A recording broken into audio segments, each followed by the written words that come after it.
RAB, তারপর সেনাবাহিনী, police সকলের সমন্বয়ে আমরা অভিযান চালিয়েছি।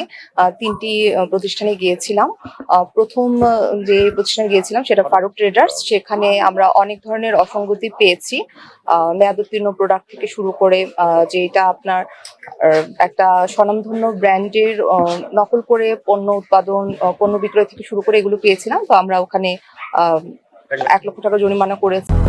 200-র বেশি সার্ভিস ও ফিচারে লেনদেনের সব বিকাশ অ্যাপে সম্ভব।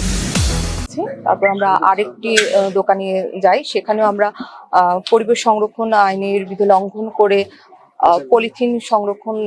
পলিথিন বিক্রয় করা থেকে শুরু করে আরো কিছু অসঙ্গতি পেয়েছি। আমরা তাদেরকে সতর্ক করেছি এবং 50 টাকা জরিমানা করেছি। সর্বশেষে আমরা সাবেত ট্রেডার্সে এসেছি, সেখানে এসে আমরা অবৈধ মজুদ পেয়েছি, সেখানেও আমরা 50 টাকা জরিমানা করেছি।